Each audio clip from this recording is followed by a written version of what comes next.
आज ये इस तरह का भारत में देख रहा हूं कि जो अफगानिस्तान से बदतर हालत है रुपीस की। हमारा देश अंदर से और बाहर से पूरी तरह से खोखला बन चुका है। चीन के सामने आपको चीन यहां पर हमारे ऊपर हमला करके आया, लद्दाख और अरुणाचल पे उसका आंख है और वो कभी भी कब्जा कर सकता है। ये प्रधानमंत्री ज्यादा दिन रहे तो ये डील करेंगे यूएस के साथ, ऐसे ही झुक जाएंगे उनके सामने। और वैसे ही हुआ। उन्होंने कहा था चाइना पे एक शब्द नहीं बोलेंगे, कितने 4 साल से लगातार बोले हो चीन चीन पे बोलेंगे नहीं बोल रहे हैं। तो ये सारा जो मामला है उसमें भारत का देश फंस चुका है और जिसने फंसाया वो अभी भी सत्ता में है। ये किसी भी अन्य देश में नहीं हो सकता। कि देश का डंका बज रहा है। मोदी जितना कोई सरेंडर नहीं कर सकता, क्योंकि और हर चीज को पिरोने वाली एक ही शख्सियत है, भारत के प्रधानमंत्री। और तानाशाह होने के बावजूद ये तो मानना पड़ेगा वो अपने देश की रक्षा के वो कोताही नहीं बरत रहे हैं, या उनके राज को एक्सप्लॉइट करके कोई उनको ब्लैकमेल नहीं कर पा रहा है। ये तो भारत का दुर्भाग्य है कि सारे विश्व में भारत ही एक देश है जिसके मुखिया को ब्लैकमेल करके हर देश एक्सप्लॉइट करके भारत को चूस रहे हैं, भारत को काट रहे हैं। कि हर हार के बाद वो एक सेलिब्रेशन करते हैं, एक करारी हार हो जाती है और उन्होंने कभी जीत देखी नहीं, करारी हार हो जाती है, फिर एक बड़ा सेलिब्रेशन करते हैं। कुछ ना करते हुए अपने राज छुपाने के लिए दुनिया के सामने सरेंडर हो जाए। आप देखिए अमेरिका के सामने ऐसे हमने जो किया है उसमें हमारा पूरी तरह से बर्बादी हो जाएगी। अभी जो गोदी मीडिया कहता है कि उनके नाम से कभी ट्रम्प थर-थर कांपते हैं, कभी शी जिनपिंग थर-थर कांपते हैं, तो ये कई चीजें हुई हैं जिस पर हमें लगा कि बात करने की जरूरत है। और इस मुद्दे पर और किससे बेहतर बात किया जा सकता है। हमारे साथ राजू परोलेकर सर जुड़े हैं। तो एक आदमी को बचाने के लिए 140 करोड़ मर रहे हैं, एक आदमी के राज बचाने के लिए। अब ये राज बहुत है। आज तो एप्स्टीन फाइल का और एक लेटर आया है जिसमें एप्स्टीन पूछ रहा है अपने दोस्त से कि मोदी अब सत्ता में आ गए, जब 2014 की बात है, मई की 8 दिन में, और हम जेटली और मोदी को मिलने जाएं क्या। तो इसका मतलब तब वो सेक्स ऑफेंडर डिक्लेयर था एंड नोन। तो ये इसके आगे बहुत सारी चीजें एप्स्टीन फाइल की, तो अभी तो बस वो आपने क्या ही देखा है।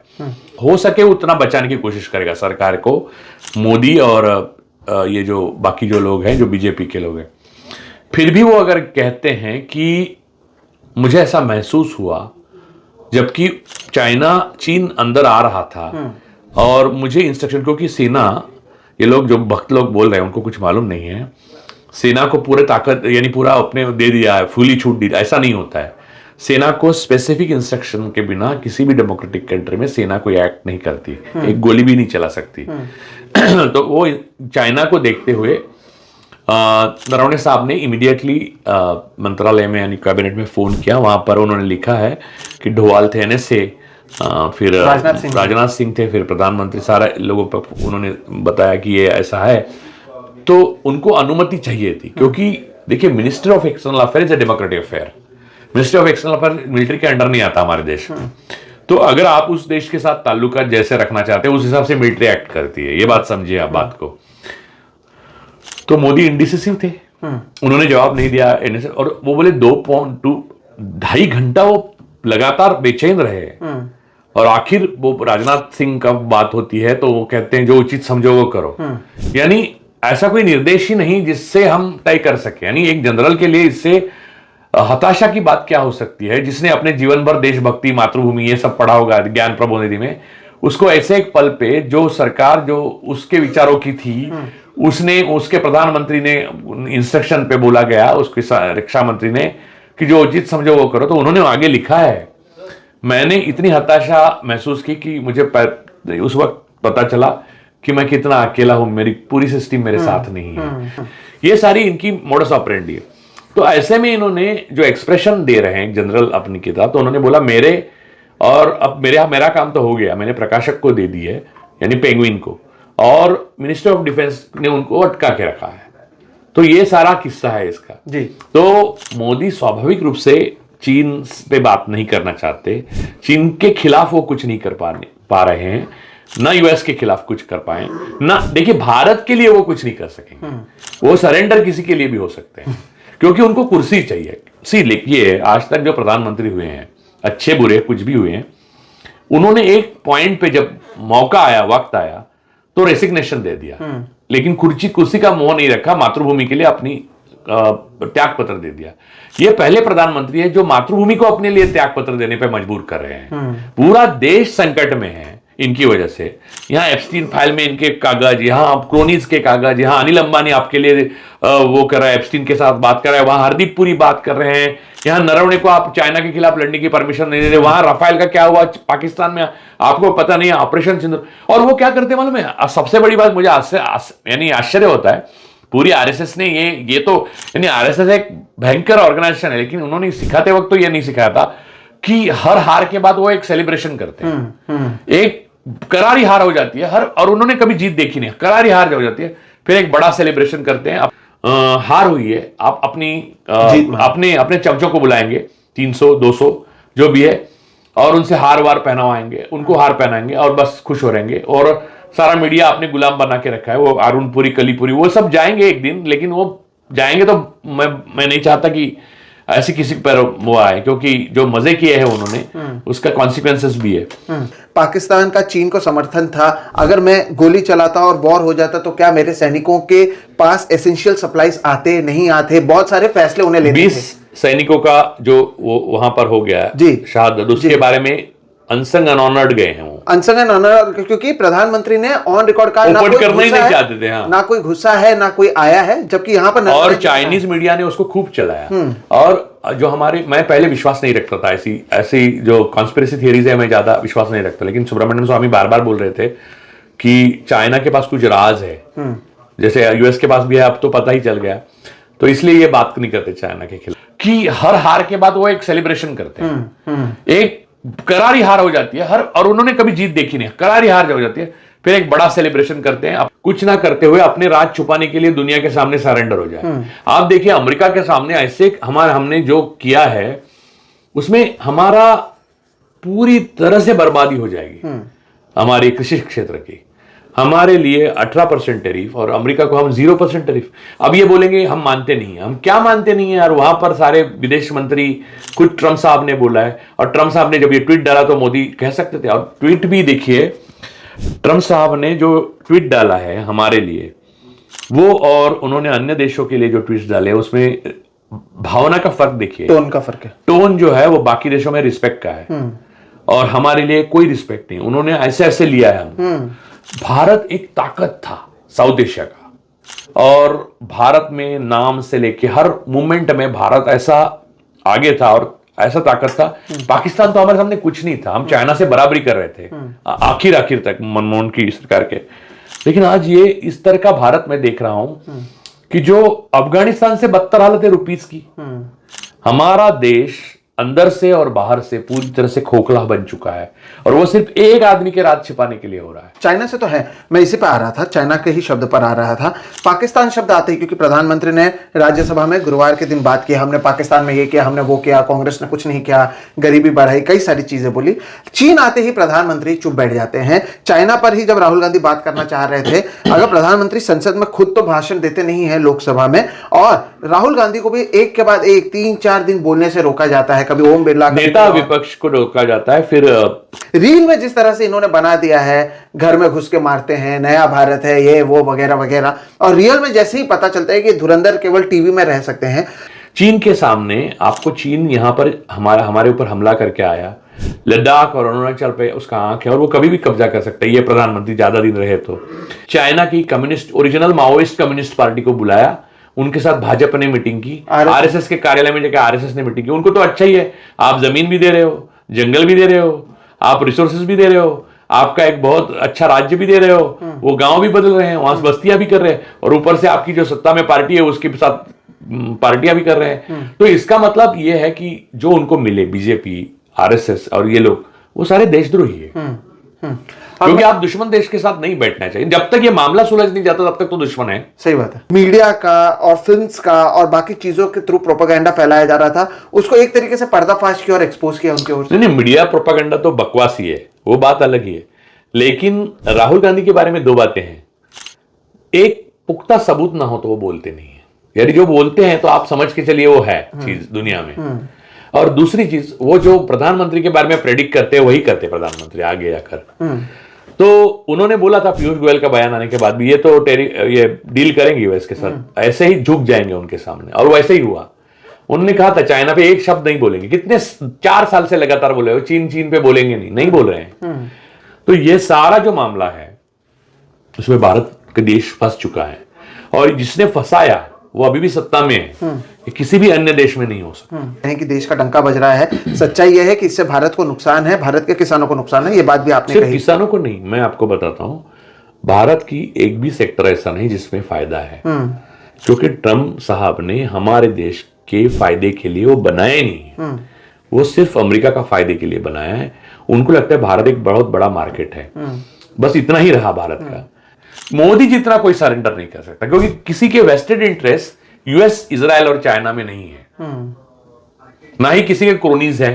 देखिए, इनमें से किसी का नाम एप्स्टीन फाइल में नहीं आया, ना ही इनका नाम चीन से जुड़ा है, ना ही इनका इजराइल कोई रिस्पेक्ट करता है। ये बेस्ट है देश के लिए। और वही लोग जाकर इनको वोट देते हैं, फिर ये हिंदू मुस्लिम करने लग जाते हैं। नहीं, इनको वोट ज्ञानेश गुप्ता देते हैं। इनको वोट लोग कहाँ देते हैं? उनको वोटिंग हुई तो लोकसभा में इनको बहुमत किधर मिला? क्या बात कर रहे हो? वो मरमर के ज्ञानेश गुप्ता और राजीव कुमार की मदद से भी उनको 240, वो भी झूठे हैं नंबर, आंकड़ा, हार चुके हैं वो लोकसभा। लोग वोट नहीं देते इनको लोगों की वोट्स की परवाह नहीं है, क्योंकि चुनाव आयोग को इन्होंने पूरी तरह से हाईजैक कर लिया है। चुनाव आयोग को हाईजैक इसलिए करना पड़ा क्योंकि इनकी नीतियां थी, वो लोकप्रियता नहीं पा सकती, ये उनको पता चल गया। यही तो प्रॉब्लम है उनकी। अगर मैं लोकप्रिय हूं और लोगों के लिए मैं काम कर रहा हूं और लोकप्रियता के रथ पे सवार हूं, तो मुझे चुनाव आयोग का क्यों हाईजैक करना पड़ा? क्या वो जैसे चुनाव होंगे मैं जीत के आऊंगा? नेहरू ने चुनाव आयोग थोड़ी हाईजैक किया था। इंदिरा ने जब भी हार मानी तो हार मानी। तो चुनाव आयोग हाईजैक नहीं किया किसी प्रधानमंत्री ने इनकी तरह, क्योंकि इनको जरूरत थी सत्ता की, सर्वाइवल के लिए। कल सत्ता से उतरते हैं तो एप्स्टीन फाइल, नरवणे की किताब, चीन के साथ इनके संबंध, इजराइल को बेचा देश को, ये सारी चीजें निकलेगी। और ये निकलेगी तो ये तो ट्रेजन है, ये तो देशद्रोह है। तो ये और इनके साथ जितने सारी जो मंडली जमा हुई हैं, वो सारे लोगों का क्या असर होगा? कि इनकी छवि इस पर बनी थी कि ये एकदम मजबूत नेता हैं। जैसे मैंने उदाहरण भी दिया कि मजबूत का मतलब बॉडी से है क्या? बॉडी मास से तो नहीं है नहीं, लेकिन आप अपने सेना को भी अगर छोड़ देते हैं तो ये आपके पर्सनालिटी के बारे में क्या दर्शाता है? और उसके बाद जिस सेना के नाम पर आपने 2019 में वोट मांगा, जिस सेना के नाम पर ऑपरेशन सिंदूर के बाद आप देश भर में घूमते रहे, उसी सेना के एक अधिकारी को आप झूठा ठहराने पर लग जाते हैं, उनके किताब को रिलीज नहीं होने देते हैं। ये इनकी जो दो चीज पर ये जीतते थे, एक तो हिंदू मुस्लिम करते हैं वो हमें पता है, दूसरा देशभक्ति के नाम पर जो पूरा चीज करते थे। एक तरीके से उनको एक्सपोज जो है इस किताब से हो रहा है, जिसकी बात आप ये किताब कांग्रेस, नेहरू, मैं, पाकिस्तान, मुसलमान हमेशा के लिए मना करना चाहिए। वो भाषण नहीं दे पाएंगे, क्योंकि यही तो बोलते हो बस मैं, मुझे, मेरी। कि इन्होंने इसी हफ्ते नेटफ्लिक्स पे धुरंधर आई, जिसमें ये घर में घुसकर मारते हैं, ये करते हैं, वो करते हैं, ऐसा जो पूरा प्रोपोगेंडा दिखाया है। आप पे धुरंधर का बहुत परिणाम हुआ है लगता है। मैंने देखी नहीं, मैंने देखी और मैं इतना हंसा, मैं उसके बारे में भी आपको बताऊं कि मुझे लगा था कि शायद क्रिएटिविटी के थ्रू इन्होंने प्रोपोगेंडा किया होगा, लेकिन नहीं। देखिए, मैं एक बात बताता हूं, दो चीजें हैं। मेरा सोहित by rule, as a rule में दो चीजें नहीं करता आजकल। एक जिसमें आतंकवादी सिर्फ मुस्लिम दिखते हैं, वो फिल्में नहीं देखता, क्योंकि हमने गए 6 साल में देखा है कि ज्यादातर आतंकवादी या खुफिया जो है पाकिस्तान के, वो हिंदू थे। कुरुलकर तो मेन उदाहरण, और भी है। वो भागवत लेडी थी, यहां पर पकड़ी गई, और औरंगाबाद में, यानी संभाजी नगर आप कहते हैं, वहां पकड़ी गई। वो सारे तो हिंदू थे और ब्राह्मण भी थे। तो बात यह है, ऐसी जो दिखाते हैं ना कि मुस्लिम आतंकवादी या ये सब फिल्में में देखना बंद कर दिया है। क्यों? हमारा चीन दुश्मन नहीं है, दिखाओ ना फिल्म में। आप ताकत दिखाओ जरा, फिल्म में दिखाओ कि चीन दुश्मन है और अरुणाचल कब्जा कर रहा है और आप उससे लड़ रहे हैं, और वो क्या बोलते हैं अपना, वो रियल लाइफ में नहीं, कम से कम फिल्मों में तो करेंगे। नरवणे सुन रहे हैं, नहीं माधवन सुन रहा है कि जो है उचित है वो करो, और माधवन फोन रख देता है और फोन की तरफ 10 मिनट देखता रहता है, वहीं अंध हो जाता है फिल्म का। ऐसा करिए ना, फिल्म बनाए ना। सच्चे देखिए, हमेशा याद रखो कि इस दुनिया में ऐसा कौन सा तानाशाह है जिसने दबाया वो बाहर नहीं आया। फिर उत्तराखंड, बिहार, झारखंड, आसाम, यहां पर हिंदू मुसलमान को इस तरह से यूज कर रहे हैं लोग, ईसाइयों को इस तरह से यूज कर रहे हैं कि इनकी पापों की कोई गिनती नहीं हो सकती। यार, इंसान के साथ ऐसा बिहेवियर कोई करता है क्या? प्रधानमंत्री की छवि क्या इस देश के ऊपर है? क्योंकि अब भी ऐसा लग रहा है। ऐसा कुछ नहीं है, ये ऐसा कुछ नहीं है। ये सब जो उनके किराए के जो लोग हैं वो लोग बना रहे हैं, वो सब बकवास है। ये सब लोग जानते हैं, लोग बोलते भी हैं। आप कहीं भी देखिए सोशल मीडिया मिडिल व्हील पे लोग दबा कर बोलते हैं, ऐसा कुछ भी नहीं है। ठीक। अब मेरा आखिरी सवाल आपसे ये है सर कि इसके आगे आप क्या देखते हैं, क्या और भी जानकारियां सामने आएंगी जो ये एक्सपोज हो रहे हैं, जिस पर हम लगातार बातचीत? बहुत आएगा। इन्होंने जो किया है ना उसकी कोई सीमा नहीं है। राफेल का मैटर और भी आएंगे चीजें।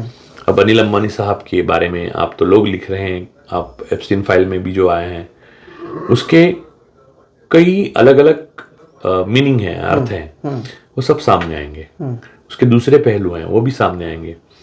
और हर चीज को पिरोने वाली एक ही शख्सियत है, भारत के प्रधानमंत्री। और तानाशाह होने के बावजूद ये तो मानना पड़ेगा वो अपने देश की रक्षा के वो कोताही नहीं बरत रहे हैं, या उनके राज को एक्सप्लॉइट करके कोई उनको ब्लैकमेल नहीं कर पा रहा है।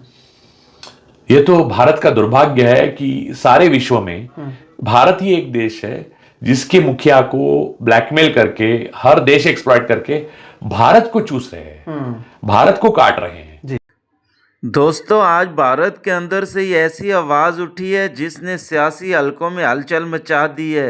लद्दाख और अरुणाचल के मामले पर भारतीय तजियाकार ने मोदी सरकार पर बरस पड़े। चीन के सामने भारत दबाव में है। दोस्तों, बात नफरत की नहीं, हकीकत की है। अगर कोई मुल्क खुद को मजबूत समझता है तो इसे हर सिमत देखना पड़ता है। सिर्फ पाकिस्तान को टारगेट करने से असल चैलेंज ख़त्म नहीं हो जाता। अगर आप भी चाहते हैं कि हम इस तरह हकीकत सामने लाते रहें तो वीडियो को लाइक करें, शेयर करें और चैनल को सब्सक्राइब करें। अगली वीडियो और भी बड़ी होने वाली है इंशाल्लाह। जी हाँ दोस्तों, एंड में आपको बताते चलें कि ये जो हकीकत हमने देखी है ना वो सब के लिए वाज़ेह है। पाकिस्तान की ताकत सब पर भारी है और ये सिर्फ शुरुआत है। मोदी या कोई भी हुक्मरान चाहे पाकिस्तान की मजबूती और हिकमत के आगे बेबस है। ये वक्त है कि हम अपने मुल्क की ताकत को पहचानें और फ़ख्र करें।